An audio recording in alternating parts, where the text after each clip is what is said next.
Uma odisseia é uma longa perambulação ou viagem marcada por aventuras, eventos imprevistos e singulares. Eu sou Kyoto, eu gosto muito de livros e um dos meus favoritos é O Mito da Caverna, de Platão. Nele é visto diversas pessoas numa caverna, mais especificamente, essa caverna tem uma representatividade enorme. Você pode observar ela como uma bolha social, uma zona de conforto ou apenas como uma caverna. A plataforma é mainstream desde sempre e quem convive nessa caverna sabe disso. Talvez para você se tornar parte do convencional seja extremamente difícil, mas não é.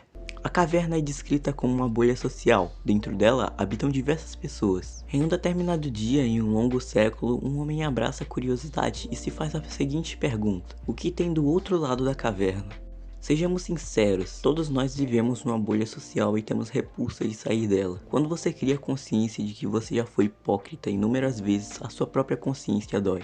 Isso é sair da bolha. O homem saiu dela. Ao sair, ele conheceu um mundo novo, que talvez ninguém nunca tinha antes visto, pois todos viviam na sua caverna. Esse homem decidiu voltar à caverna e contar para todos que habitavam nela que o mundo lá fora era bonito. Dito isso, as pessoas da caverna ficaram surpresas, desencadeado pela percepção de si mesmo ser vulnerável de alguma coisa, ou uma forma de incapacidade ou instabilidade que ameaça a própria autoimagem ou ego. As pessoas da caverna simplesmente menosprezaram o homem e o excluíram. O que eu tô querendo dizer é tão difícil assim você sair da sua bolha social e enxergar o mundo de uma forma não tão ameaçadora assim? Eu acho que não. Em 2019 aconteceu uma das maiores causas da internet. Pode não parecer, mas eu já tive um canal de opinião lá em 2018. Naquela época nada tinha extensão que hoje em dia tem. Simplesmente se o seu formato de vídeo fosse de opinião, você receberia um hate extremamente grande e eu vou estar deixando prints na tela para provar essa minha ideia. Um dos motivos para eu ter desistido desse formato de opinião na época foi justamente isso. Mesmo que você fizesse um vídeo inteiramente editado aos olhos de uma fanbase infantil, seu trabalho seria jogado no lixo. O Golart ficou muito conhecido por esse formato aqui na plataforma. Ele se pronunciou sobre isso em 2017, mas ninguém deu a mínima para isso. Até que em 2019 o Tio-san decide mudar isso criando uma causa chamada Não Somos Cop. Nela reunia diversos canais de opinião que abordavam esse tema relacionado a cop. Isso mudou a internet absurdamente, provavelmente vocês não enxergaram isso. Depois de todo esse movimento, a internet desencadeou um ódio frustrado pelo Tio-san. Um dos caras que tiveram um grande partido nisso foi um dos ADMs do server do Tio-san. Eu não vou citar o nome dele, pois seria um tanto quanto desnecessário. Essa causa tomou uma proporção gigantesca e chegou até o Golart. Ele se pronunciou sobre isso no Twitter e mesmo que não, o movimento ajudou sim a internet, nem que seja uma pequena quantidade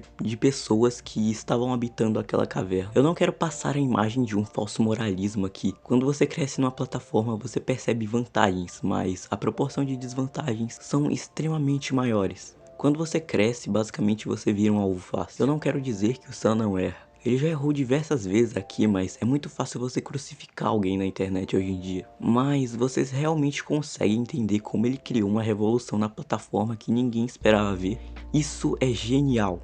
E mesmo que muita gente não saiba que foi ele que criou o movimento, isso não tem nenhuma relevância. O Tio-san foi o homem que decidiu sair da caverna, da bolha social ou até mesmo da zona de conforto, e quando foi apresentar o que seria uma revolução, foi totalmente criticado. Essa causa gerou diversas comunidades, desde subcomunidades, e isso mostra a representatividade dele aqui na plataforma. Ele criou uma odisseia com um devaneio enorme e ninguém esperava ver isso. O estado mental vem de uma grande melancolia que gerou uma representatividade imensa e conseguiu sair do convencional para o mito da caverna. O Tio-san não é só um canal de opinião, ele é o mais humanizado de todos os outros. A frase "não foi o que pedimos, mas era o que precisávamos" se encaixa perfeitamente nesse contexto. Ele errou diversas vezes na plataforma e se expressou em vídeos e tweets sobre o estado mental dele, e mesmo assim ele continua sendo um dos canais mais criticados. Eu fiz um vídeo inteiro falando sobre destino aqui no canal, e talvez o Tio-san desde sempre já tinha sido predestinado a fazer isso tudo. De todos os canais de opinião, ele é o que mais se destaca observando de uma forma mais profunda. Ele não é só um canal de opinião que você encontra aos montes por aí. Ele conseguiu sair da zona de conforto e fazer o que ninguém esperava ver. Se você ainda não consegue concordar de que esse cara é a representatividade dos canais de opinião, então eu vou usar um exemplo melhor. A mundanidade é a condição de tudo que existe e a ideia de vida. Para muitos filósofos, a vida é entendida como algo demasiado fluido e rico. A vida é para ser vivida, e o que interessa para dar sentido à vida é ter muito equilíbrio. Tendo isso em mente, A existência está sobre tudo. Se a Casa do Sam nunca tivesse existido, talvez muitos dos canais de opinião que vocês conhecem hoje em dia nem sequer teriam vida. Foi pela representatividade dele que surgiu os canais em geral. Se o Sam não tivesse criado um canal, talvez a mentalidade do convencional fosse a mesma de 2017, e a ideia de plágio se tornaria a coisa mais idiota do mundo. Este é o resultado da divagação em meio a um grande devaneio melancólico de uma representatividade imensa em uma plataforma totalmente convencional. E eu provei o meu ponto.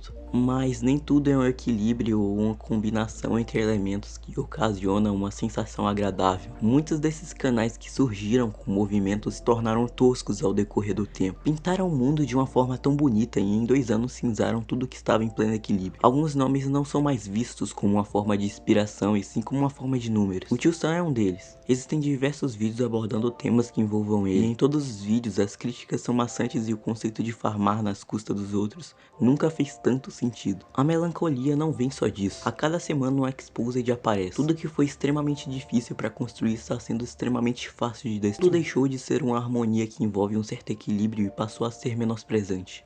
Com o muro de Berlim dividindo partes. Isso que restou de uma grande harmonia, um angustiante desequilíbrio. A resposta de tudo está aí.